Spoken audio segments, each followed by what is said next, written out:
Internet ద్వారా సమాచార మార్పిడిలో ఎన్క్రిప్షన్ ఉండాలా వద్దా అన్న అంశంపై ప్రపంచవ్యాప్తంగా చర్చ జరుగుతోంది. వ్యక్తులు, సంస్థల సమాచారాన్ని గోప్యంగా ఉంచడం, మూడో కంటికి కనబడకుండా జాగ్రత్తలు తీసుకోవడం తమ కనీస ధర్మమని ఐటీ కంపెనీలు అంటుంటే, భద్రతా సంస్థలు మాత్రం ఎన్క్రిప్షన్ కోడ్ వల్ల ఉగ్రవాదులు, కరడుగట్టిన నేరగాళ్ల వ్యూహాలు, పథకాలు దర్యాప్తు సంస్థలకు తెలియకుండా పోతాయని, అది దేశాల భద్రతకే ముప్పని వారిస్తున్నాయి. ఈ అంశంపైనే అమెరికాలో యాపిల్ కంపెనీకి ఎఫ్బీఐకి మధ్య ఏకంగా న్యాయ పోరాటమే నడుస్తోంది. మన దేశంలోనూ వాట్సాప్లపై నిషేధం విధించాలన్న డిమాండ్ వినిపించింది. వాట్సాప్ సందేశాల్ని కనీసం 90 రోజుల పాటు నిల్వ ఉంచాలంటూ ప్రభుత్వమే ఓ విధానాన్ని రూపొందించి నిరసనల నేపథ్యంలో వెనకడుగు వేయక తప్పలేదు. తాళం వేయాలా వద్దా? దీనిపైన ఇవాల్టి మ్యాగజైన్ స్టోరీ.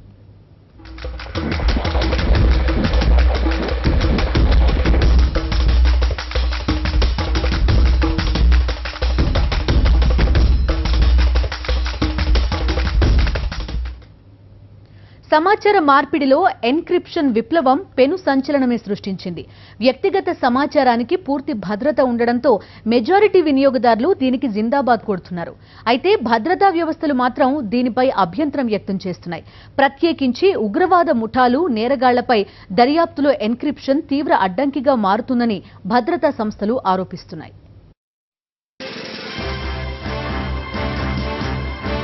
అసలు ఎన్క్రిప్షన్ అంటే ఏంటి? మనకి బాగా తెలిసిన వారికి వాట్సాప్లో కానీ, ఫేస్బుక్లో కానీ, ఇంకా ఏ మార్గంలో అయినా కానీ ఓ సమాచారాన్ని పంపామనుకోండి, దాన్ని మనం ఎవరికి పంపామో వారితో పాటు లేదా వారికన్నా ముందుగానే హ్యాకర్లు తెలుసుకునే వీలుంటుంది. ఇలాంటి అవకాశం లేకుండా చేయడానికే ఎన్క్రిప్షన్ పెట్టారు. అంటే మనం ఒక సమాచారాన్ని ఒక వ్యక్తికి పంపామనుకోండి, ఆ సమాచారంతో పాటు ఒక కోడ్ నంబర్ను కూడా పంపాలి.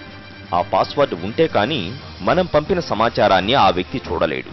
ఈ విధానంలో సమాచారాన్ని పంపిన వ్యక్తి, అందుకునే వ్యక్తి మినహా ఇంకెవరూ కూడా ఆ సమాచారాన్ని చూసే అవకాశమే లేదు. అంటే ఆ సమాచారానికి ఓ తాళం వేశారన్నమాట. అలా తాళం వేయడాన్నే ఎన్క్రిప్షన్ అంటారు. ఎండ్ టు ఎండ్ ఎన్క్రిప్షన్ అంటే సమాచారాన్ని పంపే వ్యక్తి, అందుకునే వ్యక్తి మాత్రమే సమాచారాన్ని చదవగలిగేలా సమాచారాన్ని గుప్తంగా ఉంచడం అన్నమాట. ఈ క్రమంలో హ్యాకర్లే కాదు, సమాచార మార్పిడి చేసే కంపెనీలు సైతం ఆ సమాచారాన్ని ఓపెన్ చేసి చూడడం సాధ్యం కాదు. ఎన్క్రిప్ట్ చేసిన సందేశాన్ని చదవాలంటే దాన్ని డీక్రిప్ట్ చేయాలి. డీక్రిప్ట్ చేయాలంటే పాస్వర్డ్ తెలిసి ఉండాలి.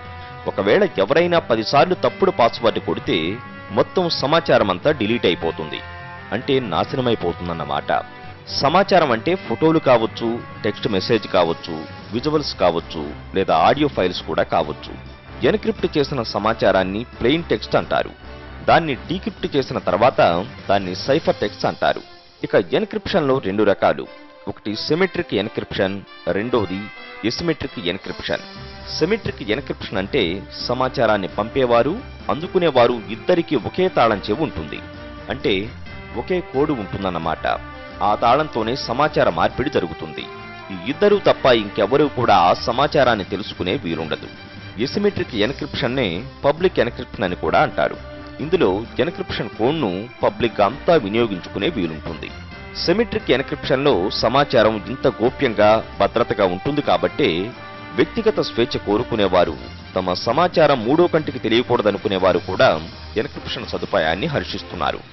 అయితే ఇదే సమయంలో ఉగ్రవాదులు, కరుడుగట్టిన నేరగాళ్లకు ఇదో బ్రహ్మాస్త్రంగా మారే ప్రమాదం ఉందనేది భద్రతా సంస్థల ఫిర్యాదు.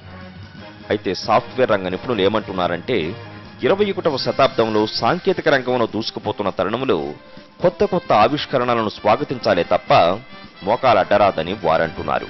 ప్రతి రోగానికి విరుగుడు ఉన్నట్లే ప్రతి సమస్యకు పరిష్కారం ఉంటుందని వారంటున్నారు. అంచేత కొన్ని సమస్యలను చూపించి మొత్తం ఆధునికతనే తిరస్కరించాలనుకోవడం వివేకం అనిపించుకోదని మేధావులు హితవు పలుకుతున్నారు. ఇప్పుడు మొత్తం ప్రపంచమంతా ఈ అంశం చుట్టూరానే తిరుగుతోంది. దీనిపైనే ప్రతి ఒక్కరూ చర్చించుకుంటున్నారు. ప్రైవసీ ముఖ్యమా లేక భద్రత ముఖ్యమా? ప్రైవసీకి ఓటేయడమే భద్రతకు ముప్పు తెస్తుందా? ప్రైవసీ లేకపోయినా భద్రతకు ముప్పు వాటిల్లిన సందర్భాలు లేవా? అసలు నేరగాళ్లు, ఉగ్రవాదులు ఈ టెక్నాలజీని బ్రేక్ చేసి కొత్త రకం విధ్వంసాలకో, కుట్రలకో వ్యూహరచన చేస్తే తిప్పికొట్టగలిగే స్థితిలో భద్రతా సంస్థలు లేవా? ఇవే ఇప్పుడు మేధావులు సంధిస్తున్న ప్రశ్నలు. యువత మాత్రం కొత్తదనానికి తలుపులు తెరుస్తూనే ఉంటుంది. కొత్త ఆవిష్కరణలను అందిపుచ్చుకుని ముందుకు సాగుతూనే ఉంటుంది. ఎన్క్రిప్షన్ కూడా వారి దృష్టిలో ఓ అద్భుత శాస్త్రీయ ఫలమే. దాన్ని సజావుగా వినియోగించుకోవడం ఎలాగో చూడాలే తప్ప కొన్ని లుసుకులను చూపి మొత్తానికే ఫలాన్ని నిరుపయోగమంటే ఎలా అని యువత నిలదీస్తోంది. మరి భద్రతా రంగ నిపుణులు ఏమంటారు? ప్రపంచంలోనే #1 ఐఫోన్ కంపెనీ యాపిల్ కి అమెరికా నేర పరిశోధన సంస్థ FBI మధ్య వివాదం పెను సంచలనం సృష్టించింది. ఈ వివాదం వ్యక్తిగత స్వేచ్ఛకు, దేశ భద్రతకు మధ్య ఓ గీత గీసింది. రెండింటిలో ఏది ముఖ్యం అనే అంశంపై దేశవ్యాప్తంగా చర్చకు దారితీసింది కూడా. అసలు యాపిల్ కి FBI కి మధ్య ఏం జరిగింది? యాపిల్ చేసిన తప్పేంటి? FBI యాపిల్ పై ఎందుకంత కోపంగా ఉంది? యాపిల్, FBI ల మధ్య వివాదం గురించి తెలుసుకోవాలంటే కొంచెం ఫ్లాష్ బ్యాక్ లోకి వెళ్ళాలి.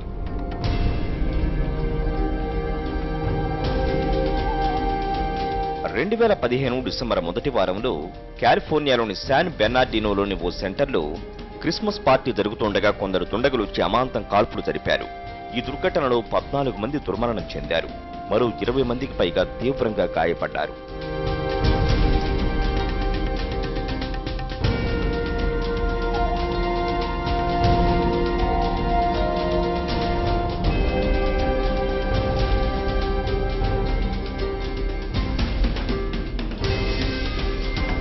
కాల్పులకు తెగబడిన వారిపై పోలీసులు కాల్పులు జరపగా ప్రధాన నిందితులు 2 చనిపోయారు. వారిద్దరూ కూడా ఐసిస్ ప్రేరేపిత ఉగ్రవాదులేనని ఆ తర్వాత తేలింది. చనిపోయిన ఉగ్రవాదులు సయ్యద్ ఫరూక్, తష్ఫీన్ మాలిక్ల నుంచి పోలీసులు ఓ ఫోన్ స్వాధీనం చేసుకున్నారు. ఫారూక్ వాడే ఐఫోన్ 5Cని స్వాధీనం చేసుకున్నారు.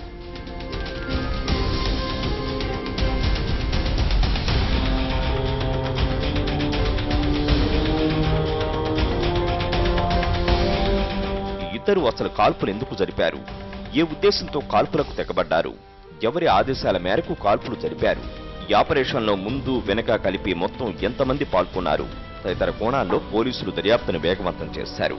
ఉగ్రవాది ఫారూక్ వాడిన ఫోనులో డాటాను సేకరిస్తే ఈ కుట్ర వెనుక ఉన్న అసలు ద్రోహులను పట్టుకోవచ్చనుకున్న FBI తాము స్వాధీనం చేసుకున్న ఐఫోన్ను పరిశీలించింది. అయితే అందులో డాటా అంతా ఎన్క్రిప్ట్ అయి ఉండడంతో పాస్వర్డ్ తెలిస్తే కానీ ఆ సమాచారం అందే పరిస్థితి ఉండదు. ఈ నేపథ్యంలో FBI ప్రతినిధులు యాపిల్ కంపెనీకి వెళ్లారు. తాము స్వాధీనం చేసుకున్న ఉగ్రవాది ఫోనును అన్లాక్ చేయాల్సిందిగా కోరారు. లేదా అన్లాక్ చేయడానికి అవసరమైన సాఫ్ట్వేర్ను తమకు అందించాలని కోరారు. అయితే అందుకు యాపిల్ కంపెనీ ఒప్పుకోలేదు. తమ వినియోగదారుల వ్యక్తిగత సమాచారాన్ని వారి అనుమతి లేకుండా బహిర్గతం చేయడం తమ విధానాలకే విరుద్ధమని యాపిల్ తేల్చి చెప్పింది. దీంతో FBI కోర్టును ఆశ్రయించింది. దాంతో కోర్టు యాపిల్ కంపెనీకి నోటీసులు జారీ చేసింది. FBI కోరిన విధంగా ఉగ్రవాది ఫారూక్ నుంచి స్వాధీనం చేసుకున్న యాపిల్ ఐఫోన్ అన్లాక్ చేసేందుకు సహకరించాల్సిందిగా కోర్టు ఆదేశించింది. అయితే కోర్టు ఆదేశాన్ని సైతం యాపిల్ ఖాతరు చేయలేదు. దాన్ని సవాల్ చేస్తూ కౌంటర్ దాఖలు చేసింది. తమ వినియోగదారుల వ్యక్తిగత స్వేచ్ఛకు భంగం కలగకూడదన్నదే తమ లక్ష్యమని యాపిల్ సంస్థ స్పష్టం చేసింది.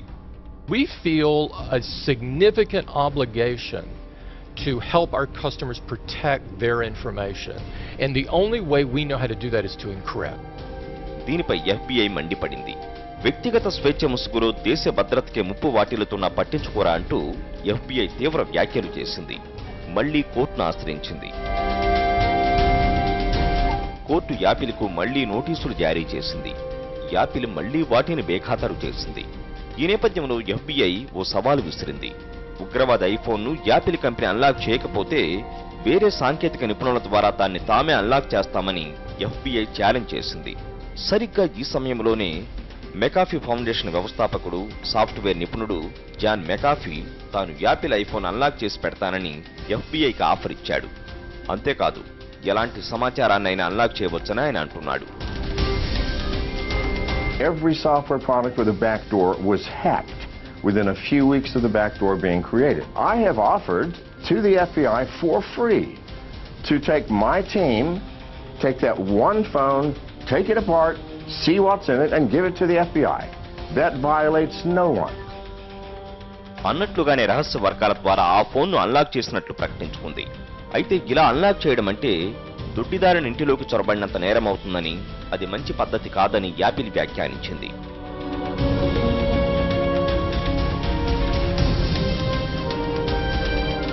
You can't have a backdoor that's only for the good guys.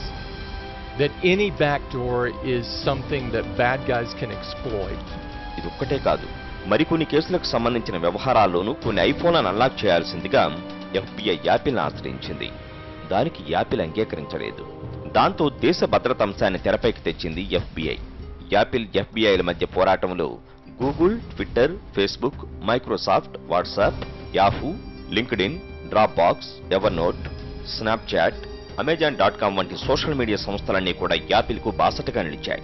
వ్యక్తిగత స్వేచ్ఛను కాపాడాలన్న నినాదంతో యాపిల్కు పెద్ద ఎత్తున సంఘీభావం వ్యక్తం చేస్తూ యాపిల్ స్టోర్స్ ఎదుట FBIకి వ్యతిరేకంగా యాపిల్కు మద్దతుగా ఆందోళనలు జరిగాయి. అయితే అమెరికన్ సెనేట్లో మాత్రం దేశ భద్రతను పణంగా పెట్టి వ్యక్తిగత స్వేచ్ఛకు పెద్దపీట వేయడం అర్థం లేదన్నారు.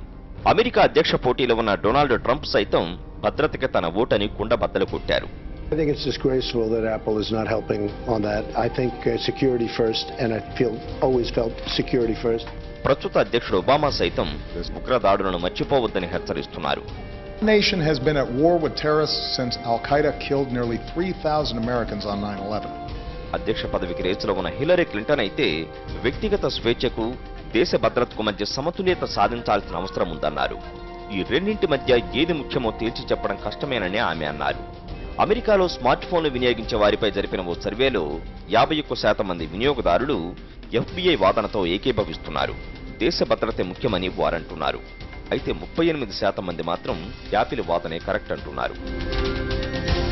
తమ వినియోగదారులకు సంబంధించిన వ్యక్తిగత సమాచారాన్ని గోప్యంగా ఉంచడం అనేది తమ కనీస ధర్మం అనేది యాపిల్ వాదన. దేశ భద్రత కోసం ఎలాంటి విధానాలనైనా సవరించుకోవలసిందే అన్నది FBI వాదన.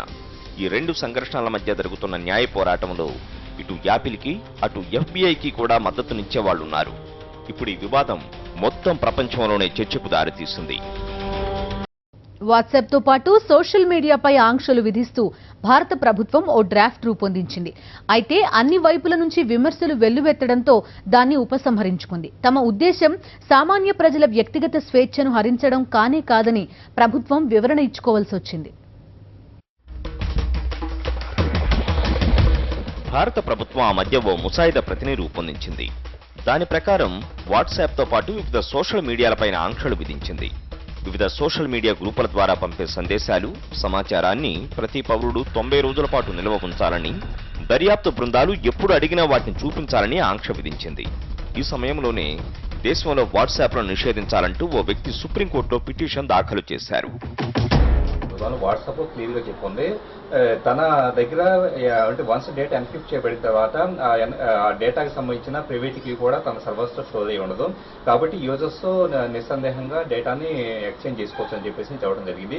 ఇక్కడ మనం ఇండియన్ పాలసీ పరంగా చూస్తే కనుక ఇండియన్ ఎన్క్రిప్షన్ పాలసీ అనేది గవర్నమెంట్ అడాప్ట్ చేస్తుంది. దాని ప్రకారం మనకి 40 బిట్ ఎన్క్రిప్షన్ దాటకూడదు. 40 బిట్ ఎన్క్రిప్షన్ అనేది సఫిషియెంట్. అంతకన్నా దాటితే కనుక ఏదన్నా నేర పరిశోధన చేయడానికి డేటాని నేర పరిశోధనలో డేటాను వెనక్కి తీసుకురావడానికి కష్టం అవుతుందని చెప్పేసి ప్రభుత్వం తెలియజేయడం జరిగింది.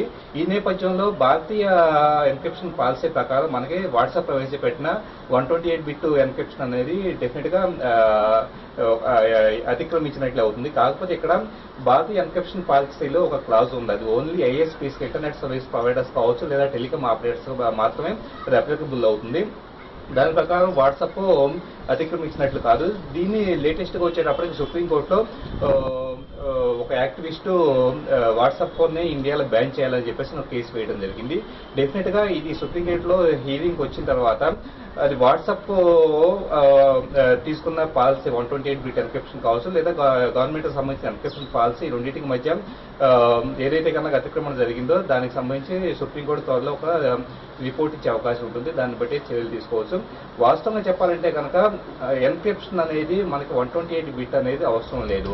మరోపక్క ఈ ఆంక్షలపై దేశవ్యాప్తంగా విమర్శలు వెల్లువెత్తాయి. ఈ ఆంక్షలు వ్యక్తిగత స్వేచ్ఛపై గొడ్డలి పెట్టారని హక్కుల సంఘాలు దుయ్యబట్టాయి. 90 రోజుల పాటు సమాచారాన్ని దాచి ఉంచాలనడం దారుణమేనని ఆగ్రహవేశాలు వ్యక్తమయ్యాయి. దీంతో ప్రభుత్వం వెనకడుగు వేసింది. డ్రాఫ్ట్ నుండి ఫేస్బుక్, వాట్సాప్, ట్విట్టర్లను మినహాయించింది. ప్రజలను ఇబ్బంది పెట్టాలన్న ఉద్దేశం ప్రభుత్వానికి ఎంత మాత్రం లేదని ప్రభుత్వం వివరణ ఇచ్చుకుంది కూడా. An expert committee, which after going into the entire gamut of this enormous growth of cyber businesses, had recommended the need for a proper encryption policy. I wish to make it very clear that that is just a draft. not the view of the government. But I have noted some of the concerns expressed by certain enlightened segment of the public. I have personally seen that some of the expressions used in the draft are giving rise to uncalled for misgivings. Therefore, I have directed the deity to withdraw that draft, rework it properly, and thereafter sooner put in public domain. ప్రభుత్వ వైఖరిని software నిపుణులు తప్పుపట్టారు. Primarily, the fact is that the requirement of users to retain 90 days data pertaining to encrypted messages that they send in the cut, copy, paste format in the text messaging stuff still remains. The problem in the policy still remains, and that's the reason why we are beginning to find that this entire issue of the policy needs to be deliberated at great length. Further, the fact remains is the bigger question we have to ask ourselves: how does this policy contribute towards cyber security of India? The policy is completely silent on that. By giving these exemptions, the policy is effectively pushing almost all users not to come within the ambit of the policy, but to start using these mass encryption products which are exempted for the purposes of not just transacting, but also for the purposes of engaging in various cyber criminal and cyber terrorist activities. ప్రపంచమంతా సాంకేతికంగా దూసుకుపోతూ ఉంటే సాంకేతిక రంగంలో వచ్చిన విప్లవాత్మక మార్పులను ఎప్పటికప్పుడు అందిపుచ్చుకోవలసింది పోయి వాటిపై ఉక్కుపాదం మోపాలనుకోవడం మంచి పద్ధతి కాదని నిపుణులు, మేధావులు అంటున్నారు. సామాజిక మాధ్యమాలపై ఆంక్షలు ప్రజల వ్యక్తిగత స్వేచ్ఛను హరించడమే అవుతుందని నిపుణులు ఆరోపిస్తున్నారు.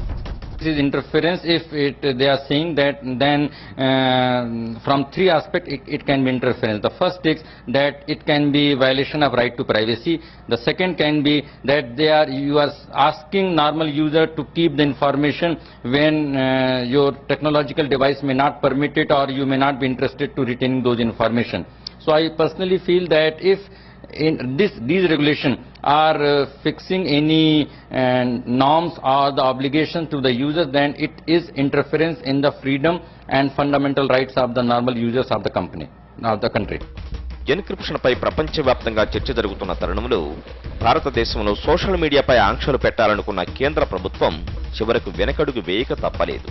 ఎందుకంటే ప్రపంచవ్యాప్తంగా ఎన్క్రిప్షన్ కు మద్దతు పెరుగుతోంది.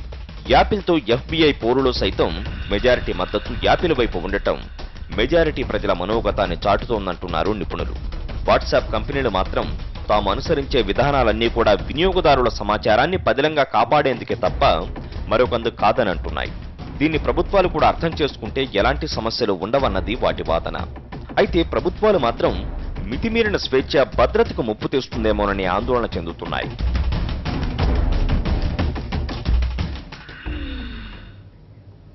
ఇది ఇవాల్టి మ్యాగజైన్ స్టోరీ. మరో ఇంట్రెస్టింగ్ టాపిక్ తో కలుద్దాం. Stay tuned.